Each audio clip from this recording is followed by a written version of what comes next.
नमस्कार मित्रों, मैं मुस्कान गर्जना न्यूज़ के सोच और समझ कार्यक्रम में आप सभी का स्वागत करती हूँ।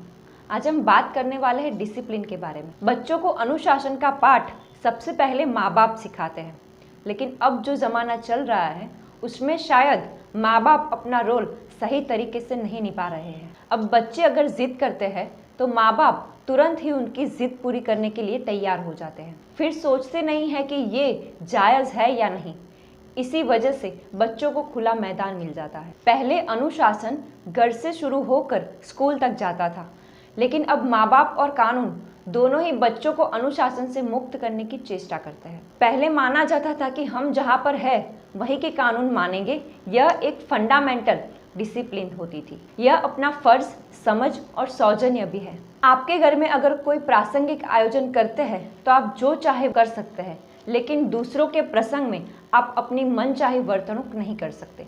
कई राज्यों में शराब पर पाबंदी है, वह कितनी कारगर है ये हम सब जानते हैं, लेकिन फिर भी हम शराब नहीं पी सकते। अगर शराब का नाम सुनकर ही आपके मुंह में पानी आ जाता है और आप प्यासी आत्मा हैं, तो ड्राई स्टेट में परमिट लेना आवश्यक है। मतलब सेवन करना गुनाह है, मतलब कानून का अनुशासन महत्वपूर्ण है। अगर आप फिल्म बनाते हैं और आपको सेंसरशिप पे बिलीव नहीं है, फिर भी सेंसर बोर्ड में आपको फिल्म भेजनी पड़ती है। ऐसे कानून हमें सही तरीके से जीने का पाठ पढ़ाती है। अगर कोई कारणसर हम कोई गुनाह करते हैं तो उसके लिए दंड या सजा होनी ही है। लेकिन गांधी जी ने सविनय कानून भंग पाठ हिंदुस्तानियों को सिखाया था।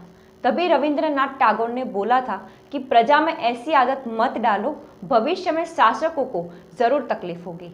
अभी देश का माहौल ऐसा है कि अगर आप सैलभ हो या उनके बच्चे हो या वीआईपी या जाहिर क्षेत्र में काम करने वाली हस्ती हो, तो मीडिया का साथ लेकर आप विक्टिम कार्ड खेल सकते हो। जिस तरह अभी आर्यन खान के बारे में बॉलीवुड और प्रबुद्ध लोग खेल रहे हैं। पैसा, प्रसिद्धि और सुख साहिब मिलने के बाद बड़े बाप की औलाद किक एंड थ्रिल के लिए कुछ ना कुछ गलत करते हैं। क्रिएटिव लोगों का एल्यूजन है कि इससे मन की आंखें खुल जाती है और अलौकिक अनुभव होता है। अगर आप सही तरीके से किसी को परास्त नहीं कर सकते तो आप उसे किक और थ्रिल का अनुभव करवा दो, फिर वो आपका गुलाम बन जाएगा।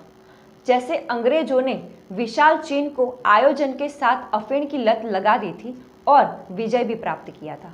इसीलिए ये युद्ध को एपीएम वॉर कहा जाता है। सिर्फ धनाढ्य लोग ही नशाखोर नहीं होते, मध्यम वर्ग और मुफलिस लोग भी नशाखोर होते हैं। उसका फायदा ड्रग पैडलर उठाते हैं। जिंदगी, पढ़ाई और कैरियर का प्रेशर युवा वर्ग को जल्दी से ड्रग्स की ओर ले जाता है। एक साइकोलॉजिकल फैक्ट है कि forbidden fruits are always tasty. Youth को कानून तोड़ने में बड़ा मजा आता है और रिवॉर्ड फीलिंग होती है। टैटू, स्पीड, एडवेंचर, युद्ध, ये सब न्यूरॉन की तरह दिमाग में प्रचलित होते हैं। स्टार किड्स अपने घर के और अपने आसपास के माहौल देख देख कर ही बड़े हुए हैं। स्मोक, शराब, ड्रग्स, ये सब उनके लिए बहुत बड़ी बात नहीं है, क्योंकि बच्चे जो देखते हैं वही सीखते हैं। ये कोई जस्टिफिकेशन नहीं है। बुद्ध और महावीर राजमहल में रहकर भी विलास या हिंसक नहीं बने। Choice is always in your hands. धन्यवाद।